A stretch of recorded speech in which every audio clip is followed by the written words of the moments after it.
What's up, everyone? Welcome back to the Keep It Down podcast. As always, I'm your host, Garrett, joined by my two brothers and co-host, Ty and Logan. Schmag, how you living? Good, man. Good. Happy to be back. Big slate of games for this week. One we've had circled on our calendar since last season, since the schedule came out. So I'm excited to get into this with you guys. That indeed. TC, how you been, man? Man, I've been doing great. Just really excited for the podcast. Yeah, just a huge weekend last weekend, another big weekend of football coming up this weekend. And man, we got a lot of great stuff on the docket today, so I'm just ready to get into it. Yeah, and as always, before we get too into the thick of it here, follow us on Instagram at Keep It Down Pod. In our bio, you'll find our link tree, and that'll take you wherever you choose to consume content, whether that be TikTok, YouTube, Instagram, Twitter. On all podcast platforms, rate and review where available. Let us know we can do better, all of that good stuff. For everyone out there, we like to, just sit around for a little segment called What's the Buzz, boys? This is our little 10-minute recap of what happened last week. What do we see? What do we like? What do we not like? I'm going to kick it off. Most people say when you got three quarterbacks, you've got no quarterbacks. So what do we make of this Alabama situation, boys? On the road at the University of South Florida, decided to bring in Tyler Buckner, Notre Dame transfer, and it couldn't have got worse potentially. So, what are your thoughts on Alabama here, boys? Yeah, just a nutty game overall, man. It's just like I saw that they weren't going to be starting the same quarterback from last week, and I was like, dude, this is just going downhill quick. Like I said on the last pod, man, just not a typical Saban coach team. The wheels kind of look like they're falling off for Bama a little bit. What are you guys thinking? Yeah, I mean, it was like 3-0 for most of the first half, and then I think someone scored right before halftime. But it just doesn't look like the same Alabama team, man. And I mean, normally they get their quarterback issues worked out pretty quick, but it doesn't really look like that's happened since last week. So, I mean, they're probably getting into the meat of their schedule, I would assume, and not really having that position figured out so far for them. I'm sure it's a little nerve wracking for them, especially, I mean, after just a 14-point win over South Florida. So. Yeah, I think. Obviously, I don't play for the University of Alabama or anything like that, but from kind of what I'm seeing on the field, it looks like there's not a lot of people in the locker room holding each other accountable, kind of thing, which I feel like was a big part of Alabama's culture and dynamic and all that stuff, kind of lead from within. So, Saban can just show up and coach and not have to figure out these little intricacies that, people in the locker room already have figured out. And I mean, it's almost week 4 at this point. So if you gotta figure it out, man, you got to get these wheels back on and moving in the same direction. So, but it's very uncharacteristic of this Alabama team, man. Yeah. Another one that I was kind of looking at was Florida State only beat Boston College by a field goal at the end of the game. So I don't know how much weight that holds for both of you guys, but for me, I mean, whenever you see these games on the schedule and you see the outcome, especially Florida State this season, I mean, you expect them to beat a team like Boston College pretty easily, but only winning by a field goal. Do you think that kind of changes what your opinion is of that Florida State team? They got a big game coming up this week. Yeah, when I saw this game on the docket for last weekend, I didn't think I was gonna watch it at all. I was like, okay, Florida State gonna go in there and manhandle Boston College, and then in the second quarter, I ended up watching quite a bit because I think it was like tied at the time. It Like was a really good game, Boston yeah. College was playing a great game. In the end, I think maybe the score was like closer than the actual game was, if that makes sense. I think Florida State just did not play their best game. What are you guys thinking? Yeah, I mean, obviously they didn't play their best. Even down to the wire. I think there's a minute 15 left, and on like a third and long-ish, and Boston College committed, I think it was a face mask or something like that, and so it kind of sealed the game at that point. But if not, I mean, you got to put them the ball back up by 3, so Yeah. things could get a little dicey at that point. But they survived. Which when you go into an environment like that on the road, it's hostile, it's loud, it's all that stuff. You kind of just got to weather the storm and strap up your boots and leave it to win. Doesn't always have to be pretty, but like you guys are saying, big test coming this week. So be looking forward to see how Florida State responds. Yeah. Yeah, exactly right. And that kind of separates like the good teams from the, playoff teams is the ability to win those close games. Like Josh said, it's not always going to be pretty, but the ability to pull it out when it's really close, especially Yeah. in the third and fourth quarter, is huge. Yeah. Yeah, and you know, we even saw Georgia stumble a bit at South Carolina. I That don't was know a if we were, really close game. yeah, if we were just a little jaded on what South Carolina kind of possessed, their week one loss to North Carolina, or what it was, or if Georgia kind of like finally played some real competition kind of thing and just knocking a little of that Yeah. rust off. But yeah, they looked human. So again, when these big powerhouses just kind of stumble, it's always a little weird. Yeah. Yeah, definitely. I mean, yeah, I think you're right, Josh. It's just really the first time they haven't had an absolute cupcake on the schedule this season, so maybe just a little bit of rust still on there.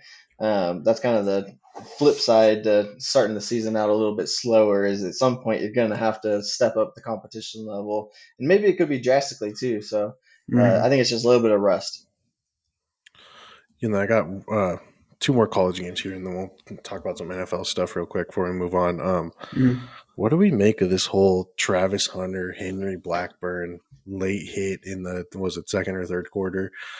What do we make of it, boys? So, what do we think? What are our overall thoughts on this whole situation here? Yeah, definitely a really late hit, probably unnecessary as well. Just wanted to say that first and foremost. But the kind of aftermath stuff has gotten just way out of hand to where both players and coaches are receiving death threats and stuff like that. And that's just way too much. I know that you're a passionate fan base and you've been revitalized and all that stuff. This is the first time you've been competitive in a really long time. But there's different ways to display your passion, but rather than taking things that far. Yeah. I mean, you never like to see. I mean, it's football. I mean, it's a rough sport. There's a lot of, tempers flaring and people not really thinking with their heads and just kind of doing the thing that they feel like doing instead of the thing that they should do. And I mean, made a late hit, and unfortunately, Travis Hunter gets hurt. I think if Travis Hunter doesn't get hurt, I think we look at this and say, hey, you know what, that was a stupid play you just made. Like, take your penalty. But the fact that like someone got hurt, like you never like to see that. And I mean, I don't think Blackburn like intentionally is like going after anyone and trying to like purposely hurt anybody. His actions might, kind of sway you otherwise, but he's not trying to hurt anybody. He's not trying to take out their best player. It's not what he's trying to do. He's a competitive kid and he made a mistake. But I know that both camps, I think Travis Hunter, I was watching an interview what Coach Prime was doing, and I guess Travis Hunter and Blackburn talked, and apparently everything's cool there. And Coach Prime kind of set the record straight for everyone. So it's good to see how they're handling it. But yeah, I mean, these people, making the death threats and saying everything that they're saying, they need to chill out. Yeah. Yeah, I was kind of interested to see how Dion would handle this whole situation. So I actually tuned into a couple of his press conferences, and Mm. he basically, echoed the same thing we did basically. Which obviously he's going to do that. It's obviously some sort of PR training kind of deal, but Yeah. yeah, yeah, it's football, man. And when you kind of force this game into being a powder keg that it was, I mean, these things are going to happen. It's just the Yeah. nature of the sport. Yeah. It's a physical game. And was it late? Sure. Was it maybe over the top? You could also agree. But like, was it deliberate? I don't think like he was. Yeah, like Schwank said, I don't think he's looking to injure him there. But you know, yeah, obviously all the stuff after is just way out of proportion for so many reasons. But yeah. Um, and speaking out of proportion, I want to talk about the Florida Tennessee game real quick. Yeah. Mm. Yeah. But yeah, let's talk about the game first, and then we'll say our piece on what happened near the end there. Dude, I mean, I Go was ahead. just about to say, dude, Florida handled him. Like Yeah. it was a shock. But Florida, dude, I was like, oh, you know what? I was checking in. I didn't watch the entire game, but just kind of checking in, and I was like, oh, Florida's off to a pretty good start. Tennessee maybe starting a little slow, and every time I checked in or flipped it on, it's just like Florida's still just out front, still in lead, like playing physical, like doing what they were supposed to do. And then the end debacle, but we'll get into that after. But Yeah, it was crazy just how physical Florida was able to be. I mean, I think that's mm, really what gave them such a huge edge in this game. They were able to run the ball consistently, cool off Joe Milton a little bit, let him stay on the sidelines for a little bit. yeah, And they slowed down the game, but also just, like I said, just the overall physicality that they played with. They really had Tennessee in the box, and they have the fast receivers and the quarterback with a huge arm, but you can only do so much when there's just so much happening on that defense and so much physicality everywhere. It was nuts. no, Yeah, I agree. And I was just gonna say, well, TCU was shouting out the receivers and the big arm on the quarterback. Man, what a redemption story for Graham Mertz. He's just one of those classic Big Ten quarterbacks. Played at Wisconsin before this, who just play action pass, maybe 15 times a game, and that's it. yeah, And so, like, to see him, we'll obviously see how the rest of the year goes, but to see him go to a place where he can thrive and be a quarterback is always good to see. yeah, Yeah, and I mean, even just thinking about it, that Florida got manhandled by Utah, who I would Yeah, say right, is probably the fourth best team in the Pac-12, and then goes and beats Tennessee, who I mean was looking like they're probably the second best team in the East, give or yeah, take, yeah, And so, what a shock, man, to think that there's a time that Pac-12 teams are beating SEC teams, that other SEC teams are dominating, and so just a yeah, weird time to be alive, man. But yeah. I was gonna say, going off what you said about the Pac-12, Church. I think we have like 8 teams in the top 25 right now. Pretty ridiculous. Obviously in previous podcasts talk about this is the last year of the Pac-12, man. So like, what a way for us to go out. yeah. Yeah, I mean, it's great here. It kind of seems like the SEC is just kind of in this really weird spot. They're not out to the everyone's undefeated, thing that we normally have going on every season. But good teams are beating other good teams and teams that, have been really good for a long time. Bama not having, not off to a really great start. LSU, like who knows what's going on with LSU right now. So I think it's going to be interesting to see. I think the Pac 12's teams that are in the Pac 12 right now are in a great opportunity to be highly ranked towards the end of the season. yeah, and while we just touched on the whole Travis Hunter, Henry Blackburn thing, talking about how it wasn't intentional, he didn't mean to do that.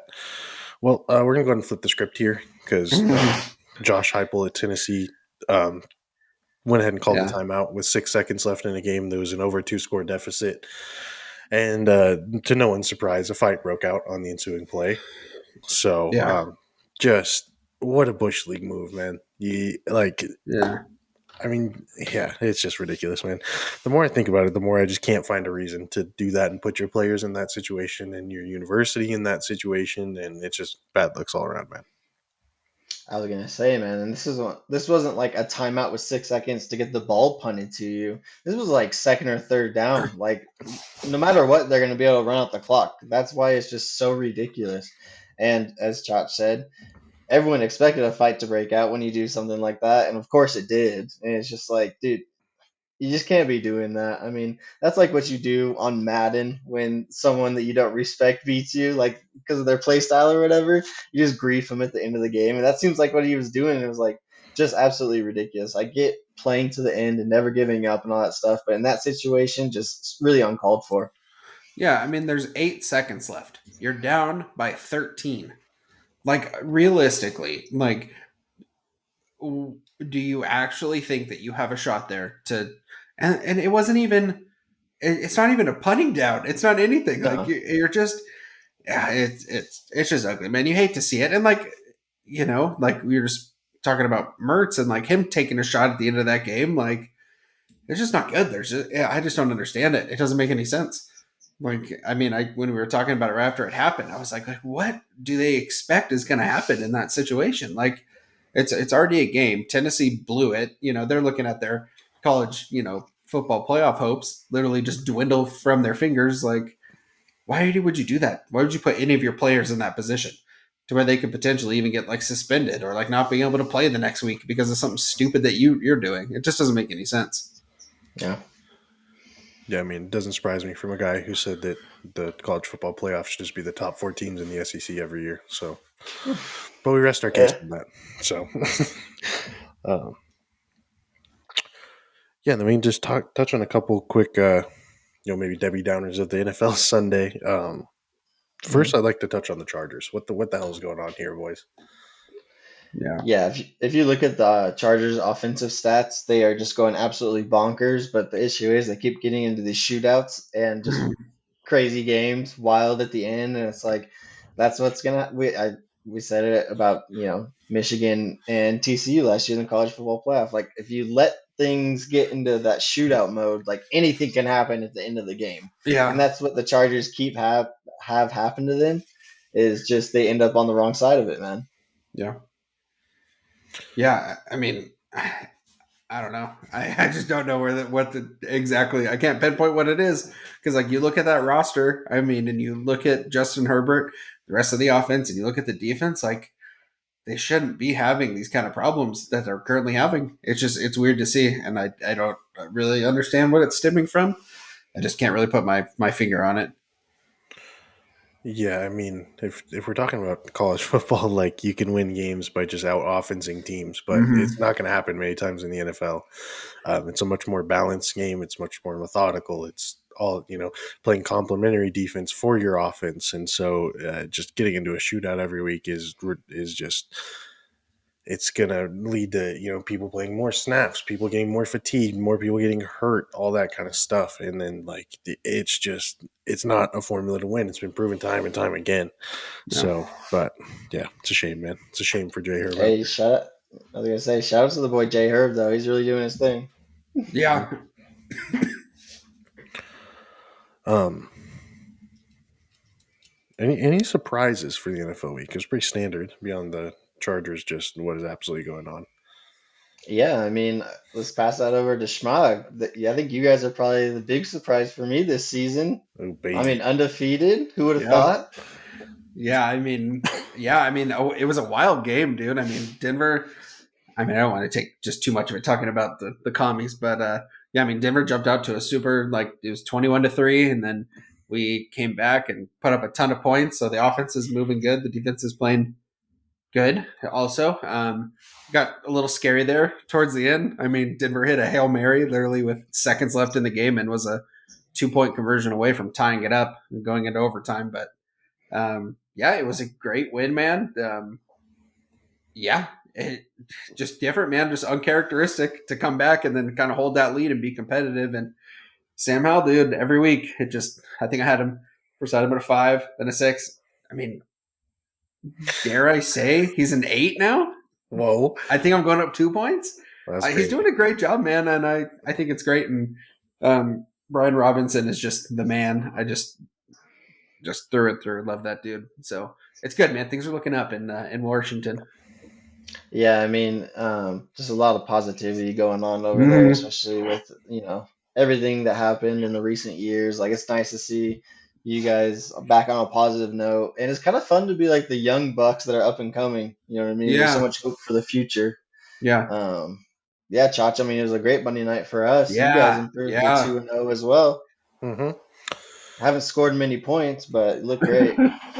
Yeah, I mean, like 3 touchdowns through 2 weeks, so not Hmm. ideal. Okay. But also, our defense only allowed 1 touchdown through 2 weeks, so Yeah, we'll take that. I'd rather be like, okay, the offense just has to find a way to get in the end zone versus okay, these teams are actually just scoring us into the dirt. So it's a good problem to have. Definitely a lot of stuff to clean up. I think we'll get a lot better when Alvin Kamara comes back too, because Mm, Jamal Williams went out with a looks like a little hamstring tweak.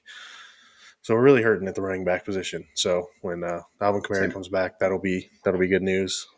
Yeah. Yeah, I mean, yeah, just keep stringing them together, baby. That's all it is. Yep, TC, I you guys agree. got one in the win column as well. Yeah, I mean, obviously not the most impressive performance, especially on the offensive side of the ball, but I mean, defense did play lights out, which you do love to see, Yeah, yeah, yeah, especially that defensive line really won us the game. Um, but yeah, I mean, obviously, just you hate to see an injury like that to the man Nick Chubb.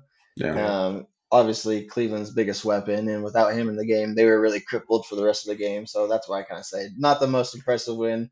I Yeah. understand that, but still good to be in the win column, especially after the absolute schwacking that we took week one. Yeah, and our first two games were at home, so I mean, you at least got to win one of those, you know. Yeah. Mission Yeah. accomplished. So, yep. Yeah, and while we're kind of on But the no, go ahead, you TC, if know, you got more. yeah, I was just gonna say, another shocker for me, man. The Cowboys have looked great. Mm-hmm. I don't know where we're at in the Cowboys season cycle. I know where it ends, but we're some point We're at this part of it. This one. we're ascending right now to where you Yeah. start to believe again. Yeah. A huge hit, obviously, with Trayvon Diggs being out for the season with the ACL. He's kind of a cornerstone piece for that Yeah. defense. But Yeah. man, they have looked really impressive. The offense looks great. Yeah. We're definitely we're winning the Super Bowl phase right now. I Uh-huh. just it's everywhere, man. And like they're playing great football, great for them. I mean, it's inevitable. Sorry, Cowboys fans, you know what's coming. Um, I mean the 49ers, dude, they look freaking good. Yeah, I don't know, how much of the game you guys got a chance to watch tonight, but the 49ers are just monsters, dude. So Yeah. that train's coming their way. So Mm-hmm. Yeah, while we're on the Trayvon Diggs topic, so obviously he came out, he tore his ACL, and then our boy Benvenucci went on Twitter and said, "I'll never understand why they had us do 1v1s in season practice." And so the context clues that makes me believe that this Trayvon Diggs injury happened in a 1v1 in the middle of the season in practice. What's our take on that?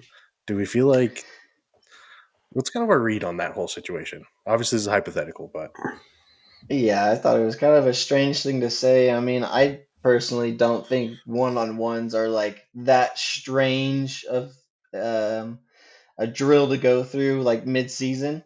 mhm, Like, I don't think that's like out of the question for you to do. It's not like he was saying like, why are we going full contact 11 on 11 mid-season? You know what I mean? Like, I don't even know. Like, they could have even been in shorts and shirts for as much as I know. You know what I mean? true. Like, you have to have some competitive juices flowing during practice. yeah, I mean, it's really really unfortunate, but being a high level athlete and moving at the speeds that you move and like being as competitive as you are, like you can tear your ACL literally like walking downstairs. Like if something happens and for some reason you trip and fall like freak accidents happen. Like you have to be competitive, you have to have competitive practices. Like stuff is going to happen. It's really unfortunate that it does happen, but Yeah, like to stay sharp, like you got to like do the things to keep you at that high level. Like Trayvon Diggs is one of the Mhm. best in the game. Like you have to keep doing those things that made you the best in the game. And one-on-one drills are that. It's not like they were going, full on tackle and somebody dove at his knee in practice. Like he got hurt. Like it happens. It's unfortunate, but it happens. Yeah, it is just one of those things, man. Happens all the time. People freaking tear their ACLs playing tennis and shit, you know? So when Yeah. you're out there playing football against another grown ass man, it's going to happen, you know? Yeah. Well, I mean, what? So was it last season or 2 seasons ago, that wide receiver from Bama, when he was just running a route and stuck his foot in the ground to go cut, and his ACL freaking blew up into a million pieces. Like You're talking it about John happens. Mechie. Yeah, it doesn't mean that you got hit or and like anyone was doing anything wrong. It just happens. Hmm. So yeah. And I mean, it's not even uncommon for us to see like non-contact injuries as well. You know what I yeah, mean? yeah, There doesn't have to be two people involved for you to, get injured in some way. So, yeah, yeah, just kind of a strange yeah. Weird. take from Benvenucci, and then obviously just a horrible injury for Trayvon. Yeah, Yeah. Well, yeah, boys, I think that it's a good old "What's the Buzz" segment for the what's going on around the world of football, if you will. yeah. Yeah. Um, what do we want to say about the Oregon game? Any final thoughts? I thought it was maybe just a bit more competitive than the Portland State game. Hmm. Obviously, we're huge favorites and we did our thing. Not saying we shocked the world or anything, but we looked great.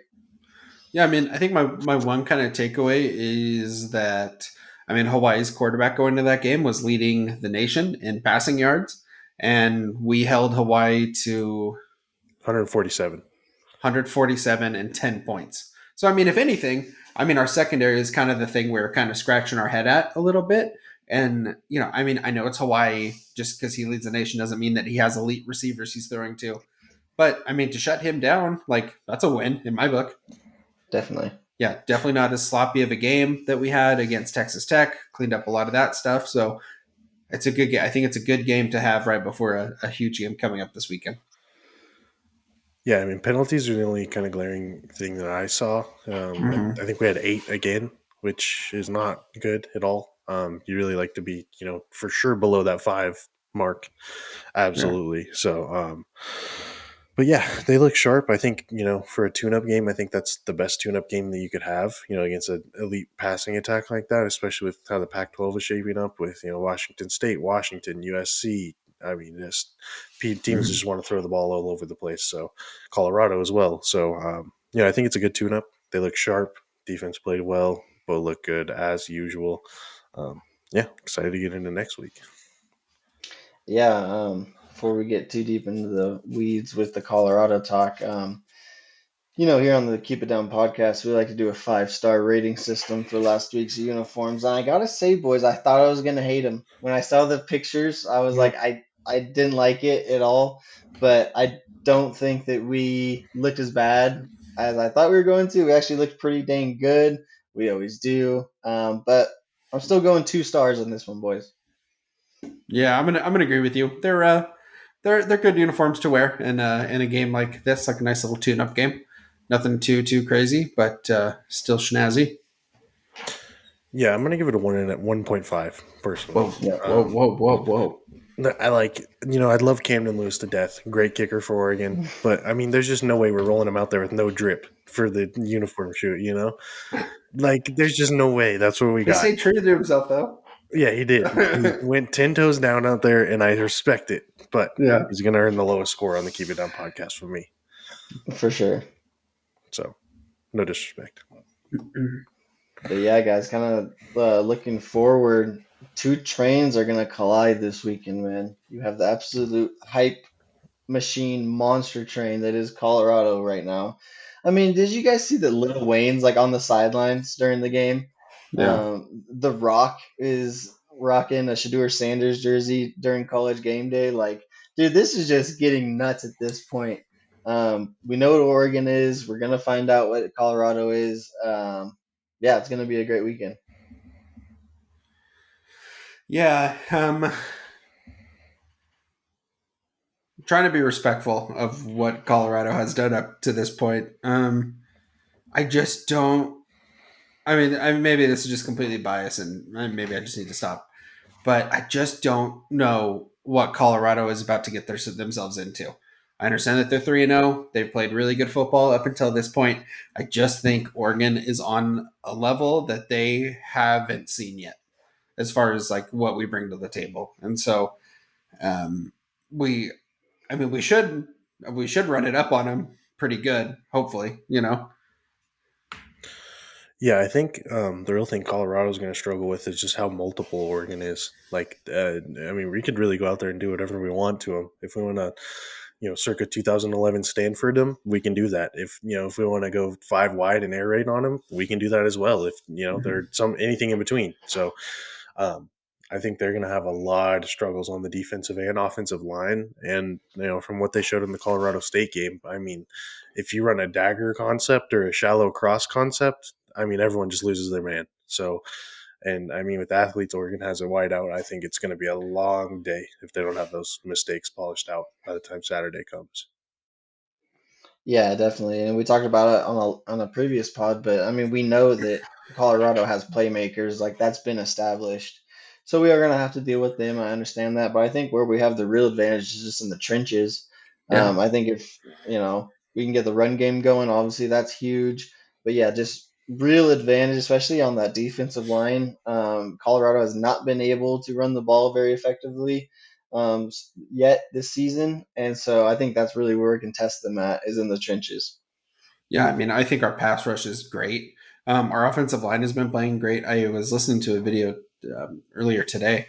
Bo Nix has only been sacked once, and Sanders has been sacked 15 times. through the first 3 games of the season. And like, I mean, our defensive line and our linebackers like to get after people. And so if Colorado's offensive line and defensive line can't figure it out, it's just going to be a long day for Colorado. I mean, to get it to his playmakers, he has to be able to throw the ball, and he can't throw the ball if he's laying on the ground. So, Yeah, I was just gonna add, Shadur Sanders has kind of a Patrick Mahomes esque escapability mhm. about him. Yeah, He's looking to roll out to throw the ball. It's not like hmm, Bo where he's looking to get out of the pocket and gas you open for 30 yards. yeah, Um, so yeah, he and I feel like that's where he kind of gets in trouble sometimes. Is he's always looking to just push the ball downfield rather than just take the 5-10 yards or a check down. yeah, So that is where he gets in trouble. So, and I think if you're Tosh Lupoy, mixing up coverages, showing hmm, man and backing out into zone concept or vice versa, whatever it is. I think doing some stuff to confuse him, mix up some pressures, send some yeah, linebackers, just be aggressive on this kid. I think we will definitely reap the benefits of that. Like Spang was saying, 15 sacks on the year through 3 games, so yeah. that's 5 a game. So, and I mean, Yeah. I think looking where at the Colorado like plays like really well though is when Sanders can get outside and extend the play, and his receivers just work really well with him. Like if you from the game the other night, man, it's like especially like late into the game, like Sanders just gets out of the pocket, he extends the play, and his receivers just know how to get open at that point. So I mean, I think that's what they're going to try to do. That a little bit of that kind of schoolyard, hey, just get open, I'll throw you the ball kind of thing that they like to do. So I would assume we're going to see quite a bit of that. Yeah, definitely. But I do kind of want to give Colorado their flowers. None of us Mhm. thought that this game would even be competitive when we got Yeah, to this week in the season. very true. And man, they have made it cool to go to Colorado. Like Yeah. it's gonna be a thing going forward to go play for Coach Prime. Like he's gonna be a titan in the recruiting process next year. Oh yeah. Yeah. Even like people that don't really watch college football are paying attention to what Colorado's doing because of what Mhm. Coach Prime has done. So, Right. yeah, definitely cool to see, but I think maybe a little bit of reality check this weekend. Yeah. Yeah, I agree. I was listening to Josh Pate. I was listening to his show on I think it was Tuesday, and he's talking about the Dion tax and what it means for college football, and he compared it to walking into a Bucky's gas station in the South. Everyone says "Welcome to Bucky's," and Yeah. so he started saying "Welcome to college football" the whole episode. Dude, it was so funny. I was just laughing the whole time. But Hmm. yeah, and one more thing on the Oregon game on the offensive side of the ball. Like TC was saying, this is everyone is tuning into Colorado football. They had the highest viewed night game ever last week, and so if you're Bo Nix, man, this is your Heisman moment. Like this is Yeah. it. You go out there and handle business, and play like you can. And so Yeah. I think this is his shot to get the most eyeballs on himself, and I think he's going to do it as well. But super excited to see, man. Yeah, almost a redo of the Georgia game. I mean, I know that Colorado might not be quite the team that Georgia was last year, but I mean, as far as eyes on the TVs, you know what I Yeah. mean? Mm-hmm. Kind of another chance to reintroduce yourself to the country. Yeah. Definitely. Absolutely.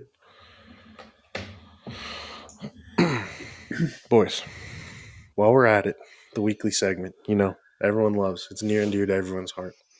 This is 50 or bust. Yep. Boys, and do we got a treat for you this week for all our Big listeners out treats. there? Big treats. So, you may wonder, hey, what's the big treat? So I'm going to tell you right now. So the boys, we assembled, on a Wednesday evening, per se. Hmm. We Yep. said, hey, Prize Picks is running a promo. 30x for a 6-leg parlay. And we Yep. said, say no more. So this is Say what we got less. cooked up for the week, boys. Um, we took the Bo Nix over 28 and a half rushing yards. I think it's going to be a lot of scramble yards. Hmm. Getting some quick gains here and there. Uh, Bucky Irving over 80.5 rushing yards. I was nervous about that one as well, but you never know. If they like to ride the hot hand. If it's Bucky, he'll get there. We got Fred Warner over half of it, so one tackle for loss. Um, the New York Giants punter over 5 punts total in the game. Then we got Mhm. Tyreek Hill anytime touchdown, so that's passing, receiving, or rushing. And then Tez Johnson over 47.5 receiving yards. Mhm. Yep. Asterisk, not to be spoiler, we already missed on the six legger, boys. It's absolutely heartbreaking. No one loves to see Yep. it. Yep. So But Chops, it was a flex play, correct? it was a flex play. So we're still alive. Mhm. We're Yeah, We're just still not alive. in for the big bucks anymore, but boys. we're wounded though. We're wounded animal mode right now on the prize picks. Exactly. So yeah, we missed out on the Fred Warner, but the New York Giants punter did get over that 5, You did. which is kind of weird because the last punt came within the last 3 minutes of the game. So I Yeah. figured, Hmm. they would just go for it. But hey, I respect him Yeah. for respecting our cash. So, Yeah. There you go. but you might wonder what's so special about this week's of 50 or bust. And that is we made 2 entries this week. So our second entry, um, we all came in agreement that this pick for us was just sticking out like a sore thumb, boys. So we took Tez Johnson over 47.5 receiving yards on this one as well. He's a gadget guy, and as we just talked about in the Colorado segment, shallow cross is a big issue, and I think he scored all 3 of his touchdown passes on that exact route. So no more to be said there. Second pick, Tony Pollard anytime touchdown. So again, that is passing, rushing, or receiving. Like our chances there, they're playing the Cardinals, and the Cardinals are not a very good football team. No. Boys, thoughts, concerns? Yeah, imagine if Tony Pollard throws for the touchdown, though. You know what I mean? A Whoa. little halfback pass action. That would be Yeah. a mind blower. But yeah, we kind of, after we whiffed on the Fred Warner TFL, we said we need to go back to the drawing board. And we kind of took our 2 favorites from the original parlay and then put those as a separate little side bet that we got going for the weekend. Love Mhm. Tez Johnson. Tony Pollard anytime touchdown. I still love Tyreek for the anytime touchdown as well, but Yeah. gotta cover all our bases here. I was just going to add that I think on our 6 legger, I think we still got a good chance of hitting. Obviously, it's just a 2x. It's not the 30x mega bomber boy, but Mhm. I like our chances still. But you know, so you win some, you lose some. Yeah, Yeah. we can't be perfect all the time. We've been great up until this point. You know what I mean? We're actually 50-50, but yeah, I agree. And You that's see the what I thing. mean? They say betting is a win 1 lose 9 kind of thing. So Yeah. you win 1, it pays for the other 9. But anyways, as Hey, always, but no, go ahead, TC. yeah, going into the week, we're still up though. You know what I'm saying? Yeah, Yeah. Yeah. Yeah. true. Yeah, we Yeah. Let's got keep Still it that up. way, boys. so yeah Yeah. we got $20 on the line right now, split between our 2 parlays. So and we still got $55 in the bank. So we're still netting $5 on this whole deal. Yeah. Just you boys wait till we get positive and start making some absolute milker picks, boys. Mhm. Yeah, and I mean, I also don't want the people at home to forget we also put down a season-long parlay. Okay, Mm-hmm. and I Mhm. wanted to give you guys kind of an update on that. I don't think we even touched on it last week at all, but Yeah. um, actually, Price Picks a little bit slow on getting updates onto your That's entries good. page or whatever. So I was kind of surprised to see that they had updated tonight, but. Just a refresher, boys. We got Bucky Irving for over 900 rush yards for the season. Right now, he's sitting at 215. So we're still alive. We're still alive, Yeah. boys, but we do need some big games out of Bucky. Bo at 23 and a half passing touchdowns for the year. We're already up to 8. So that looks like that's probably going to hit. Mhm. Justin Tucker needs to get busy on his more than 5.5 50-yard field goals made. Hasn't made any so far, but still, he could do that in 10 games stretch if the cards fell the correct way. Where we took a hit, boys, Travis Kelsey for the 95.5 receptions for the year. We took the over. He has only got 4 so far. Yeah. Could, We need to We're send only an through two email. weeks. We're only through 2 weeks. we're only through 2 weeks, He's banged up. so if he gets healthy, we just need a lot. We need a lot. Is that a flex Um, TC or is that all or nothing? um, it's a flex. Okay. It's a flex. Um, so, and then the TJ Watt, we put more than a half interception for the year, so he just needs a pick. That's kind of it can happen any game. Mm-hmm. Obviously, it doesn't have any so far, but we're still waiting on that. Mhm. But boys, the big update: Fred Warner with the sack in the Let's second, go. a solo sack. We had him for more than 1.25 for the year, so we Yep. just need a quarter, a half sack. An Just Come assist. get a fingertip on that guy. on, just get it. So we're looking great, boys. We're definitely still Yeah. alive. Of course, if all six hit, we get a huge payday, 25 hundo. For just five, then we get two hundo.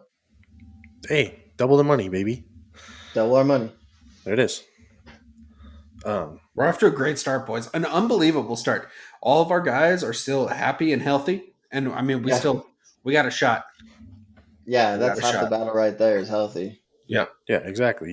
You want to be alive in those later weeks of the season, boys. You want to stick around. Let me stick around. And that's when you get them Mm-hmm. right there. Everyone knows. Yeah. Yeah, So yeah, as always, the Keep It Down podcast does not condone or promote gambling of any kind. If you are having a gambling issue and need help, call 1-800-GAMBLER or look up local jurisdictions for how you can get help. Don't gamble with money you're not willing to lose. Be a decent human being. Be smart. Don't gamble. I know you will anyways, but don't. Moving on.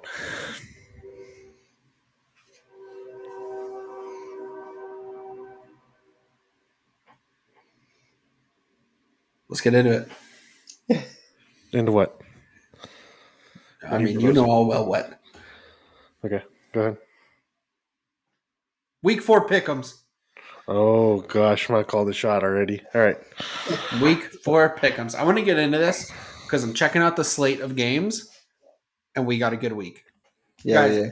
We are fully slated for an excellent weekend of college football.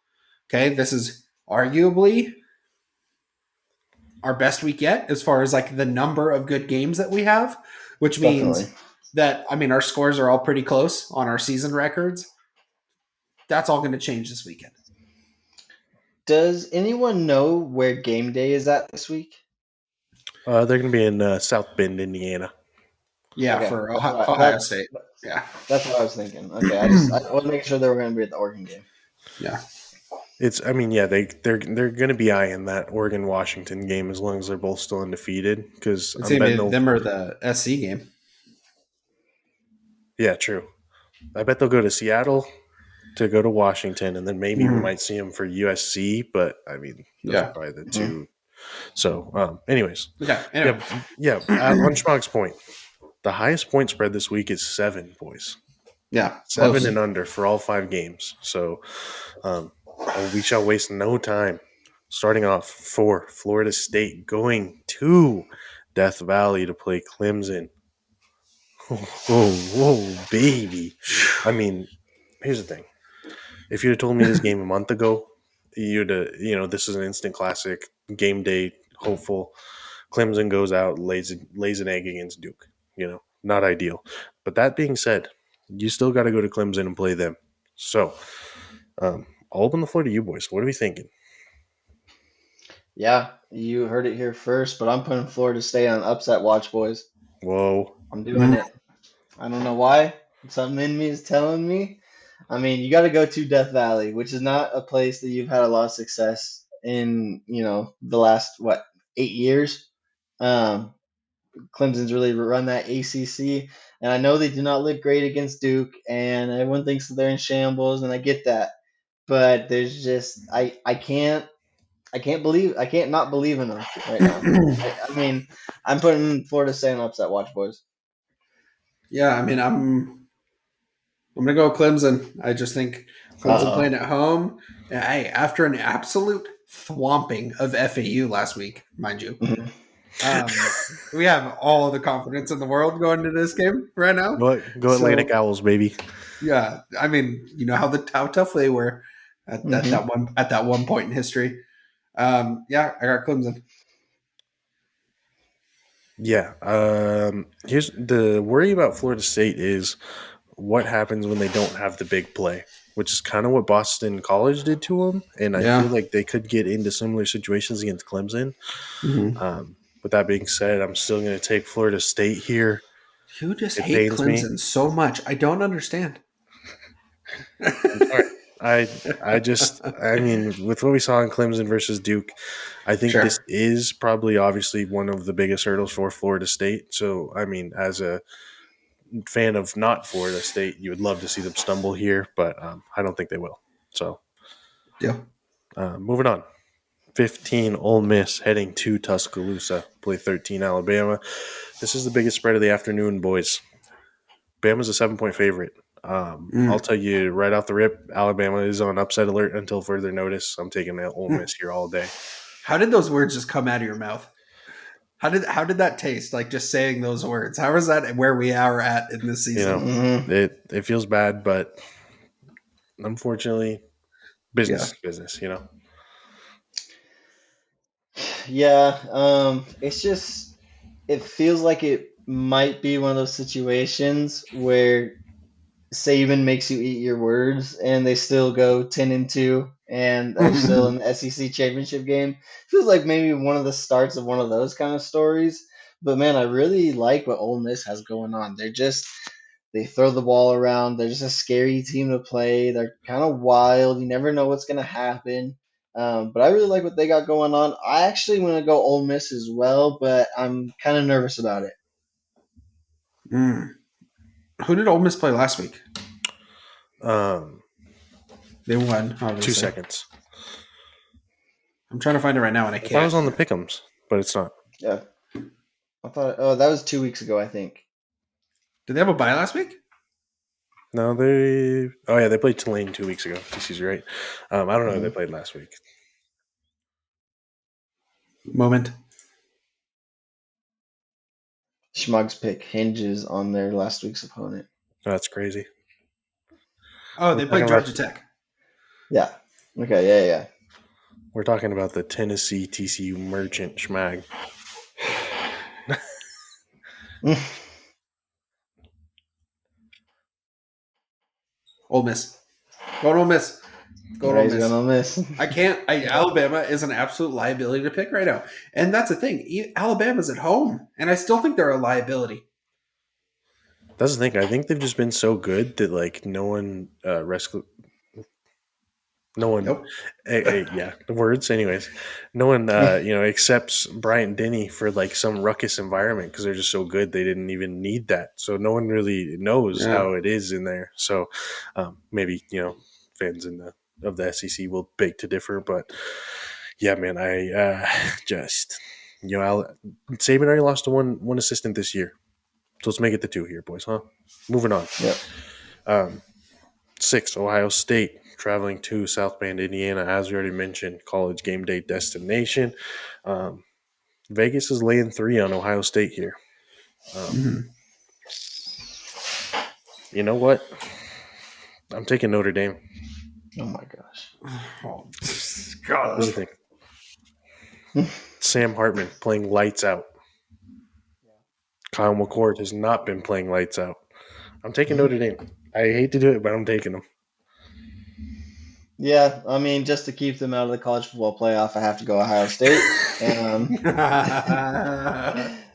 I've said it time and time again. They should never be allowed back in that place, and I think that Ohio State needs to help a brother out right now, and No, just hey, whoa. They still play USC and Clemson. We're chilling, okay? yeah. I mean, I got to go Ohio State though. I think they're the better team. Marvin Harrison Jr. with the Louis Vuitton gloves, the That's Apple kind of hard. Watch. I Yeah. mean, So Dude, swaggy. okay, pause right now. Troy Franklin was wearing one on his wrist against Texas Tech. You know, so what is the deal with that? Like, and then we saw Justin Jefferson just hurl like a $500,000 watch off of a football field on Yeet. Sunday. Wait, why? Like, I think I was a sophomore in high school, and Virginia Tech was the first like team to ever do that. Like, wear some expensive jewelry on the field, and it was just all weird, man, all weird. I think the most memorable for me was D'Anthony Thomas against Kansas State wearing the gold watch for the opening kickoff touchdown. Yeah, I was gonna say, wasn't that an accident though? I think that was an accident. I think it was. I don't know how you. I mean, all right, but here we are. Anyway, Schmuck, um, Ohio State, Notre Dame. Ohio State. Okay. The only thing that worries me though is the fact that Ohio State starts so slow. Every single game that they played has been a close game until about halftime, middle of the third quarter, and then like a different team shows up. So the only chance Notre Dame has is if they just get out of reach early. But I think Ohio State's going to win. Sure. We can't let Notre Dame in the playoff again. We can't do this. Schmug, This is the start of it. And guess what? This is what's going to happen. Notre Dame, if they win this game, they're going to be number one because everyone in the committee just loves them more than anything. They're going to be number one in the country, and then we're going to have to deal with that. The Cowboys are good, and Notre Dame's number one. Can you imagine the turmoil? Why do you want this for us, Josh? Yeah, I don't want it. I don't want it. It's just what's going to happen. I'm sorry. Why is and this not Florida that good? I State, promise. Josh, you literally just want to watch the world burn. Speaking of watching the world burn, boys, the Pac-2 championship this week on Saturday.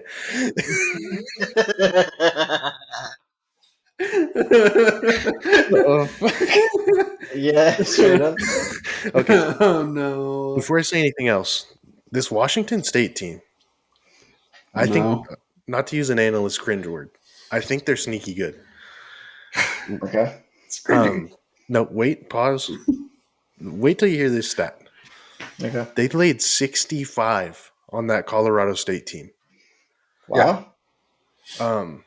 So I think they are I wouldn't call them a dark horse, but they are. I think they are going to prove a lot of people wrong, and I think that starts here. I think this could be a game that Oregon State struggles in, just because this is literally their kryptonite that they're playing. A team that goes fast, a lot of plays, kind of plays that bend don't break defense, and not really what Oregon State wants to deal with the whole game necessarily. So I'm going to take Washington State here in the Pac-2 championship, the first of its kind. So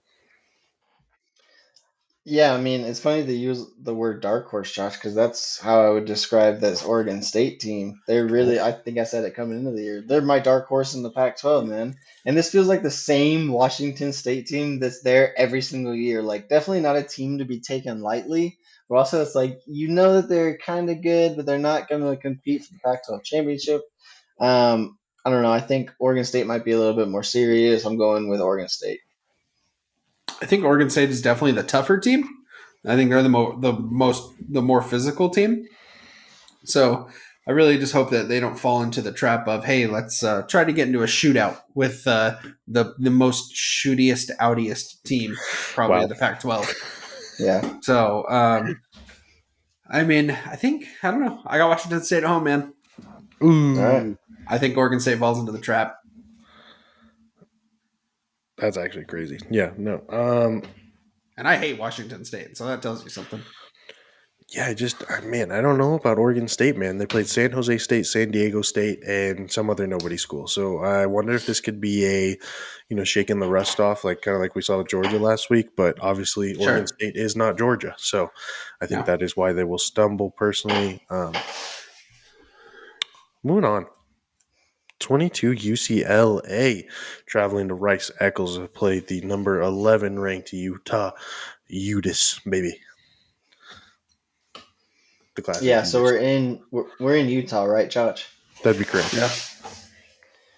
I really love Utah at home for this one. I mean, we all saw what they did to Florida, just really manhandled them, and then what Florida eventually ended up doing to Tennessee. I just think they're really physical, not a place that you love to go play. I'm going Utah. Yeah, I got Utah as well. I definitely echo those comments. Yeah, I'm gonna have to agree. Man, Hey, look at us. it just Good sucks job, guys. watching UCLA play and seeing Dante Moore be what Dante Moore could have been, with us perhaps. Mhm. Sad day, but love it for the kid. It's his fault. It's his fault. It's all his fault. It's actually Dilly's fault, anyways. Yeah. And I'm hearing some rumblings, some whispers per se, that Cam Rising could possibly return for this game. Yeah. So that could be huge. We'll actually get to kind of see what Utah will be for the rest of the year, Mm-hmm. instead of kind of being in self-preservation mode, playing with a backup or third string quarterback. So they're doing that kind of weird splitting, weird, all just completely weird stuff. So, but yeah. So I'm picking all the winners here, and you guys aren't. It's just unfortunate. That's how it is. That's crazy. Crazy. Well, we all agreed on the Utah one, so we're either going down together or Yeah, we floating actually together. we all picked Ole Miss and Utah. So Hey, Guys, come on. We're not as bad as you guys are making us out to be. Wait, one A second. nice I'm getting some kumbaya moment. anecdotal data right now. Yep. I don't think Schmag's ever picked alone on a singular pick. Okay. Well, I'm not picking Bama and I'm not picking UCLA, so it ain't this time. You know what? Don't even start with me because last year, literally, how many times did I pick Tennessee, TCU, and you guys said, "Ooh, Oklahoma State," and then they ended up losing. Oklahoma Whoa, State. whoa, You whoa, know whoa, all whoa! well what I'm talking about too. No, straight up, yeah. I picked Oklahoma State, I'm pretty sure. I mean, I'm not talking about Utah. Okay, but also the fact that Kansas State couldn't respect my cash and the Missouri kicker just had to hit a Yeah, 61-yard field goal to win the game. yeah, I've it's just That's crazy. never wanted to cry more, especially in Yeah, a 9 a.m. game. and Like, this is the thing though, Chuck. You're making good picks. We're all making the picks that make sense, or that the ones that we want. And you were close on your picks, Josh. You've been close. 2 for 5, pretty close, indeed. That I week tried two, to put you on the man. Missouri. Yeah, that week two really just killed us, man. Yeah, it did, indubitably.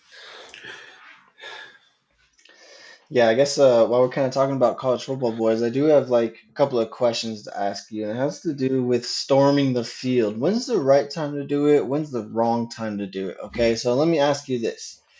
Say you're Ole Miss in about 2014, right? And Alabama has just been running the show for the last, let's say, 6 to 7 years, Ever and they about got to travel to Oxford to play you. You beat them on just a wacky, wild game to take down, I think it was number two ranked Alabama at the time.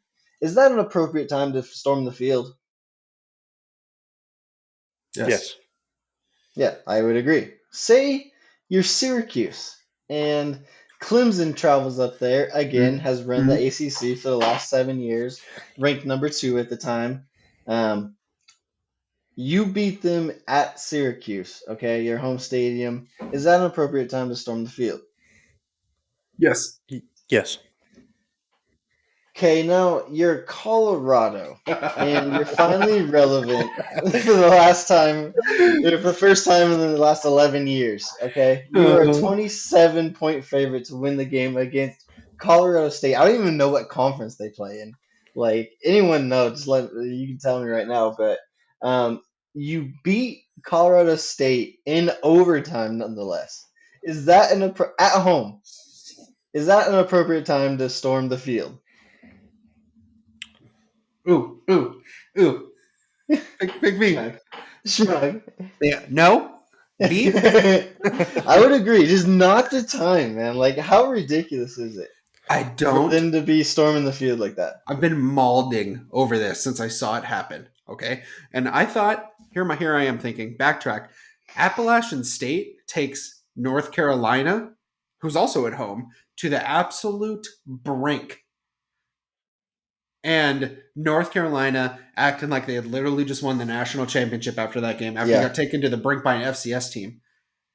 And I didn't think it could get any worse. It got so much worse, more worser than I thought it could ever get this past weekend. You let Colorado State take you to two overtimes, an Yeah. unranked team, and I mean, oh, and the storming the field, like, and not even mind you, dude. It costs the school, like the schools get fined when you storm the field, right?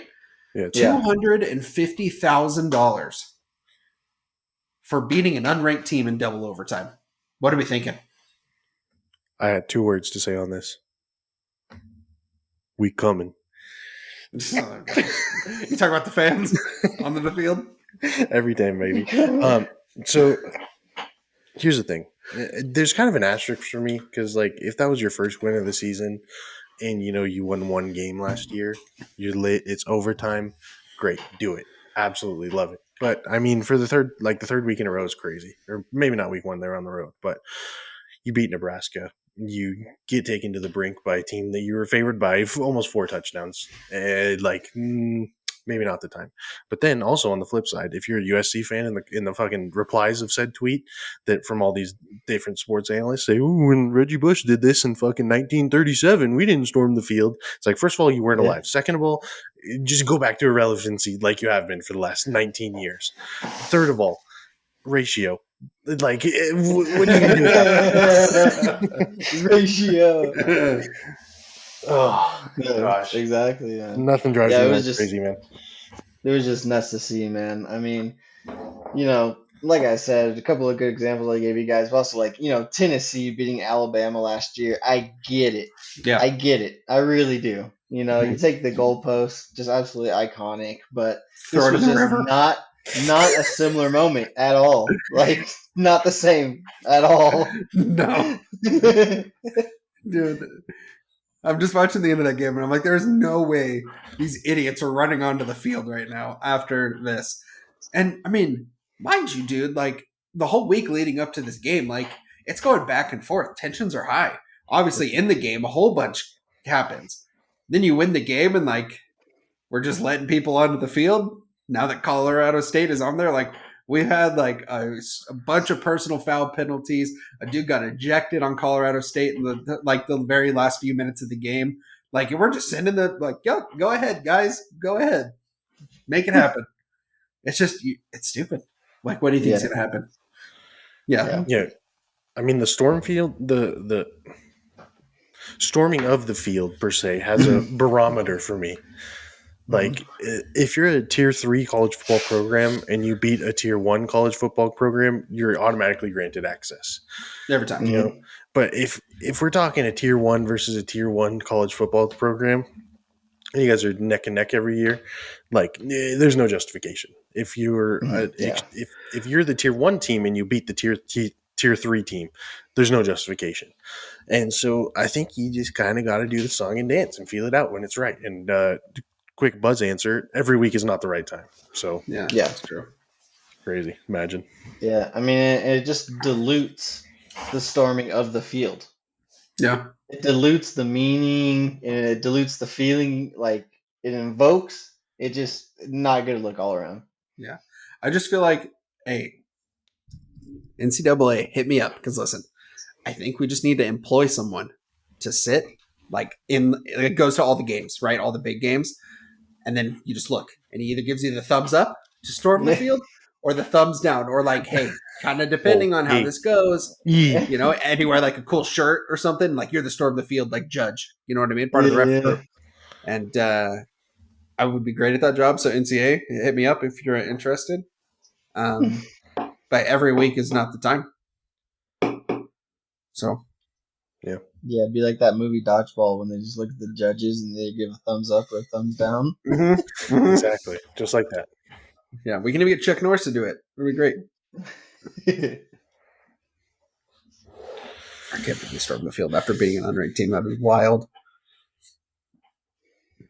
Idiots. Yeah. Whom's to thunk it? Yeah. Man, I'm just absolutely juiced for another weekend of college football. Just, Absolutely. I mean, football is on the TV 4 days a week potentially. Yeah. Mhm. Yeah. You can catch a high school live stream of the high school game on Fridays. Mm-hmm. Yeah, we're talking 5 days at that point. So I Yeah. mean, And at what point? I want to say Monday's a doubleheader as well for the Monday Night Football. What's our take on Mm. that, boys? I saw some mixed reviews on All Espin or Tweeter X, whatever you want to call it. What do we think? I liked it just because they kind of show both games at the same time. Like, I was obviously watching my Steelers play, and like they were double boxing in the Carolina Saints game quite a bit, so I enjoyed it just to kind of keep up with both. Mm. It kind of gave it like that Sunday football kind of feel where you maybe got more than one game going at the same time. So I liked it personally. Yeah, I think it's good. I think it's exciting. I mean, the NFL's always trying to get new things going and kind of switch it up, And I said that's why we have the Thursday games. That's why we have the double headers on Mondays. That's why, Amazon Prime hosts the Thursday games now. So it's good. It gets more people watching and it, gives a little bit more variety, which is nice.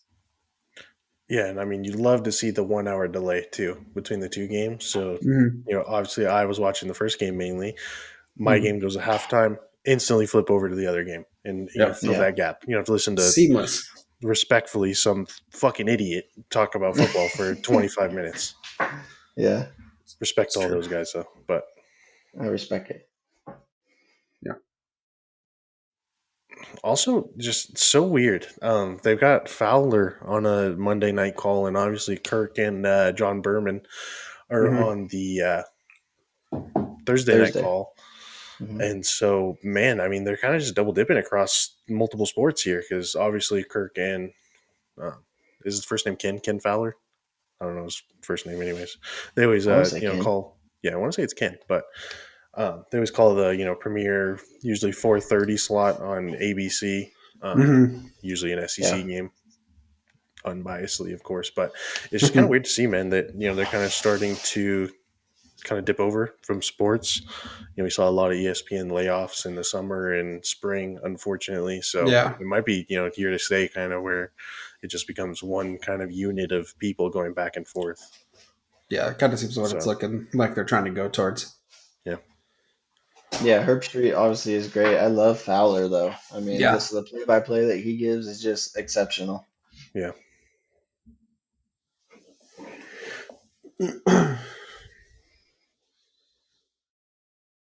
Oh, Anything else, boys? um, I was watching Game Day. I had to go to work early on Saturday morning.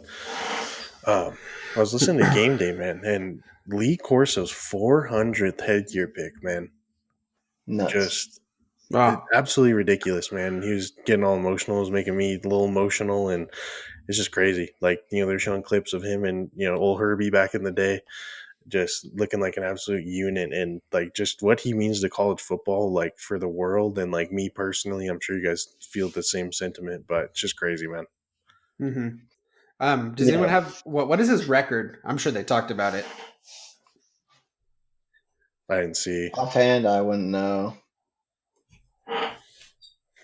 But yeah, they were showing some clips of like ones that he's done in the past, and like there's some where he's handling like live animals and stuff. Those are always great. Um, but yeah, just an absolute icon in the college football world, man. It is a little bit sad when you've watched him the last couple of years. Just not quite the same Lee Corso that we've all known and loved for so long. Like you can tell that there's not as much road left as there is behind him, but still just an absolute icon. Love to see him up there each and every week, man. Sorry, it was so bright, dude. I flipped this thing on. Dude, I just got flashbang. He is 228 and 121. No, wait, no, Yeah, that was in 2019. I'm not asking for 2019. Well, I mean, there's only 12 games a season, so he's positive for sure. yeah, definitely positive. Over 100 for sure. Yeah. What? ESPN press room is griefing me. Why would I As want usual. 2019? It's 2023. Stop living in the past, ESPN. In the same vein, everyone kind of roast Pat McAfee on Twitter about you don't know ball. And this week he came with the receipts, boys. He was clapping back. He was doing TikToks. He was 100% on his picks. And so I don't know. Maybe he does know ball per se.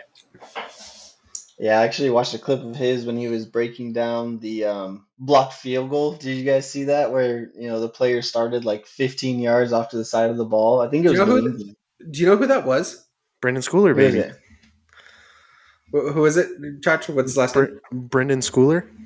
Schooler. He used to play for Oregon, and then he went to Arizona, and now he plays for New England. Yeah, and he was basically breaking down how the opposing holder would like have a tell right before the cadence was gonna start, Mm-hmm. and so like basically when that tell went off, the dude knows like, all right, I'm just gonna start sprinting right now, and was able to Yeah. block the punt. So that was pretty How, nuts. Yeah, I mean, I feel like that clip was one of like that block was one of those things. Like, I don't know how effective it's going to be because everyone's just going to start going on a silent count, or that's just going to be up to the snapper. It's not going to be up to the holder anymore to like look. So I'll see how that's going to go for the rest of the season. But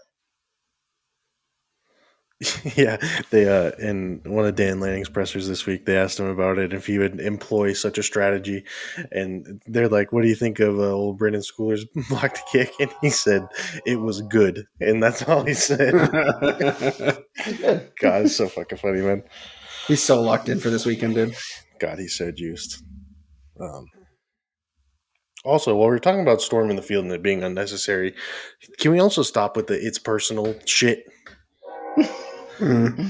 Like, at what point? Like, why can't you just be excited for a football game? Why does there have to be some fucking vendetta for the other team? Why can't we just play football and all enjoy it together? Do you think it's personal this week?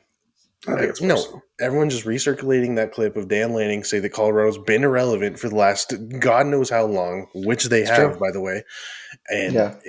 yeah, and then there's re-asking him. He's like, "Well, I obviously wasn't talking about Dion's Colorado. I was talking about the Colorado before them." And Mm-hmm. yeah, oh my gosh, I'm so sick of it, man. It's personal. It's personal this. It's personal that. Talked about my mom. I was like, I don't think he was referring to your mom when he said his mom taught him not to wear sunglasses and hats when he talked to people. But anyways, moving on.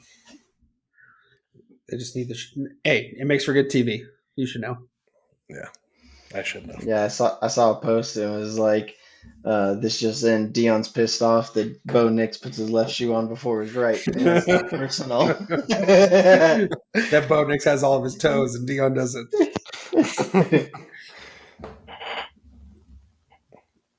Go Ducks. That's all I got to say. Yeah, while Yeah, we're talking another about great Oregon, man, weekend. me as being one of three brothers to see Bo and Tez Johnson share those moments in the end zone and stuff, man. Just what a special moment! Like this is crazy. Like we were all kids at one point, thinking we'd be professional NFL players or one another, and like The dream's not it's dead. yeah, and it's just crazy to see, man. Like just something that we always dreamed of as kids, and like they're actually living it, man. And so it's so crazy, it's so inspirational to see, man. Yeah. But Yeah, it is really awesome to see. I mean, it reminds me of us on the PFL field, man. exactly, But they're doing it in a huge college football setting. Yeah. similar, but not the same. It's Not the kind of the same. same. Yeah. Yeah. Well, boys, if we have nothing else to talk about, this is where we leave you, audience. Boys, why don't you give something to people to think about while they marinate over this weekend and how our two prize picks are just going to hit?